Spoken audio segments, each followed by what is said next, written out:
제 목소리에 오신 여러분들을 환영하고 축복합니다. 하나님께 새로운 날을 허락하셨는데요. 새로운 날에 걸맞는 새로운 은혜로 오늘 하루 우리 인생을 지킬 줄 믿습니다. 오늘은 여호와의 영광이 충만해지다라는 제목을 가지고 출애굽기 40장 34절부터 38절까지 말씀을 좀 살펴봤으면 좋겠습니다. 우리 34절부터 35절까지 말씀 같이 한번 읽어볼까요? 구름이 회막에 덮이고 여호와의 영광이 성막에 충만하매 모세가 회막에 들어갈 수 없었으니 이는 구름이 회막 위에 덮이고 여호와의 영광이 성막에 충만함이었으며. 하나님의 명령대로 이스라엘 백성들이 성막을 짓게 됩니다. 성막은 회막이라고도 부르죠. 이 성막을 짓게 됐는데 사실은 이스라엘 어떻게도 나왔지만 출애굽기를 처음 보면 애굽의 종이 되어서 바로의 성궁을 짓는 이스라엘 백성의 모습이 보여져요. 근데 출애굽기의 마지막이 뭘로 끝나요? 정말 자유인이 되어서 하나님의 백성이 되어서 하나님의 집을 짓는 모습으로 끝나게 됩니다. 그런데 이렇게 하나님의 집을 짓자 뭐가 임했다고 그랬어요? 구름이 덮였다라고 이야기합니다. 이 구름은 하나님의 영광과 임재의 상징이에요. 그래서 구름이 그곳에 덮였다는 것은 하나님이 그곳에 임재했다는 거죠. 그래서 이 구름을 통해서 하나님이 정말 이스라엘 백성들이 만든 성막을 기뻐 받으시고 하나님이 그곳에 임재하신 것. 물론 뭐라고 되냐면 영광이 성막에 충만함에 모세가 회막에 들어갈 수 없었다라고 이야기를 해요.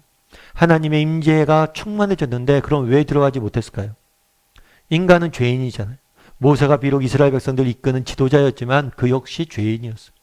그래서 그 죄인인 인간이 거룩하신 하나님 앞에 직접적으로 나갈 수 없기 때문에 모세가 그곳에 들어갈 수 없었어요. 그만큼 성막이 뭐로 가득 찬 거예요? 하나님의 영광으로 가득 차고 성막이 뭐예요? 하나님의 영광이 된 것.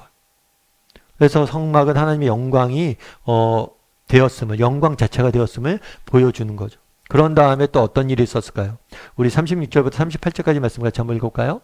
구름이 성막 위에서 떠오를 때에는 이스라엘 자손이 그 모든 행진하는 길에 앞으로 나아갔고 구름이 떠오르지 않을 때는 떠오르는 날까지 나아가지 아니하였으며 낮에는 여호와의 구름이 성막 위에 있고 밤에는 불이 그 구름 가운데에 있음을 이스라엘의 온 족속이 그 모든 행진하는 길에서 그들의 눈으로 보았더라. 네. 이 구름은 또 어떤 역할을 하냐면 이스라엘 백성들, 그러니까 하나님의 임재의 상징이자 또한 인도의 상징이기도 했어요.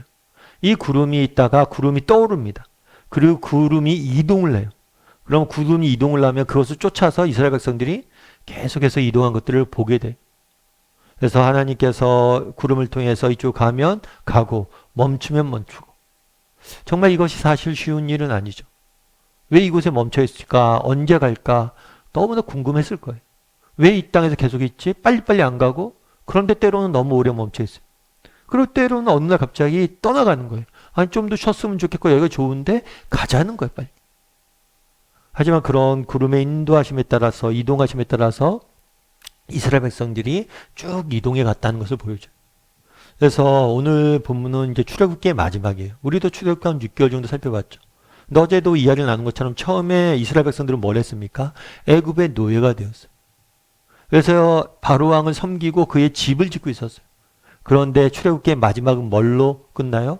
하나님의 집을 짓고 또 하나님의 집에 임재한 구름을 통해서 구름을 보고 구름이 이동하는 것 따라서 이동하는 모습들을 보게 돼요. 다르게 말하면 하나님의 임재를 경험하면서 뭐예요? 하나님의 인도하심을 받는 이스라엘 백성들의 모습으로 끝난다는 거예요. 그래서 전체를 놓고 보면 그런 거예요. 우리가 정말 그전에는 하나님 몰랐죠.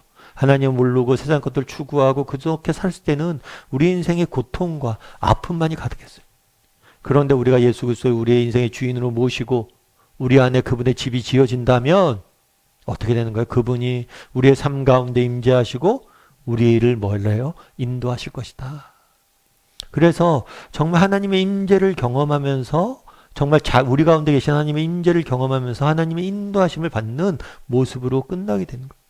이것은 우리의 신앙의 모형입니다. 여러분 그럼 우리는 어떠세요? 여러분들은 어때요? 정말 이러한 하나님의 임재와 인도하심을 경험하고 있어요? 정말 나와 함께 하신 하나님 그리고 내 삶을 순간순간 인도하신 하나님 그 하나님에 대해서 맛보고 계세요? 정말 이것들을 맛봤으면 좋겠어요. 정말 하나님의 임재 나와 함께 하신 하나님, 내 길을 인도하신 하나님, 그것을 맛본다면 사실 우리가 세상에서 두려워할 게 없어요. 일본의 여류 작가인 미우라 아야코라는 사람 분이 계세요.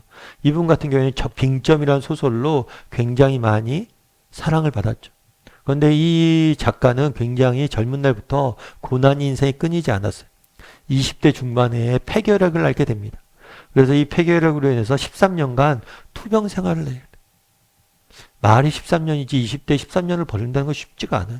처음 6년 동안에는 움직일 수조차 없었어요. 그 다음에 나머지 7년은 기부스한 상태로 누워서 정말 지낼 수가 있었어요. 그런데 이 기간 동안에 스스로 움직일 수가 없잖아요. 그러다 보니까 대소변도 다른 사람에게 의지해야 되고 정말 밥을 먹어도 거울로 밥상을 보면서 몸을 움직여 앉을 수가 없으니까 거울로 밥상을 이렇게 비춰보면서 먹어야 됐고 너무 하루하루가 너무 힘든 삶의 연속이었죠. 그런데 이분이 그런 이야기를 하더라고요. 그 어려운 시기에 고난의 시기에 가장 힘이 되었던 것이 있다. 그것이 있어서 내가 이겨낼 수 있었다고. 그건 뭐냐면 임마누엘 아멘이라는 말씀이었다고. 임마누엘 아멘. 그러면서 이렇게 썼더라고요. 뭐라고 썼냐면 오랜 요양생활 가운데 약해지면 곧잘 임마누엘 아멘 외쳤습니다. 그러면 이상하게도 주님께서 제 곁에서 지켜주셔서 마음과 육신이 강해지는 것을 느끼게 됩니다. 누구에게 오해를 받을 때에도 이 짧은 기도를 드리면 전능하신 하나님께서 나를 강하게 하심으로 순간 기쁨이 솟아납니다. 임마누엘 아멘. 임마누엘이 그거잖아요. 하나님이 나와 함께 하신다. 아멘. 맞습니다. 하나님 당신이 나와 함께 합니다. 그것이 맞습니다. 이 임마누엘 아멘 이란 단어가 그 어려운 요양 생활의 시간을 날 지켰다는 거예요. 하나님의 임재와 인도하심. 물론 이스라엘 백성들은 광야에 여전히 있었습니다. 광야는 정말 어려운 곳이에요. 광야는 춥고 배고프고 어려움과 역경이 있는 곳입니다. 하지만 그곳에서도 하나님의 임재가 우리와 함께 하신다. 그분이 구름 가운데 임재하셨던 그 하나님의 임재가 우리와 함께 하신다. 그리고 그분이 구름 가운데 우리를 인도하시던 그분이 우리를 인도하신다면 두려울 게 없다는 거예요. 임마누엘 아멘. 이것이 우리의 유일한 비전이란 거예요. 우리의 능력 된다는 거예요. 여러분 그럼 우리는 어때요? 여러분은 이런 임마누엘 아멘이라는 은혜를 아십니까? 출애굽길 배워서 우리가 그동안 출애굽길 배웠잖아요. 결론이 뭐예요? 임마누엘 아멘이에요. 그분이 나와 함께 하시고 나를 인도하신다. 바라기는 우리 다음의 식구들이 이 임마누엘 우리와 함께 하신 하나님 그리고 우리 인도하신 하나님 그 하나님의 은혜를 맛봤으면 좋겠어요. 그래서 임마누엘 아멘이라는 말이 주는 능력을 맛봤으면 좋겠어요. 그래서 이 험한 세상 속에서도 정말 우리가 동행하시는 그 하나님의 능력으로 말미암아 승리하는 저와 여러분이 되기를 주님의 이름으로 소원합니다.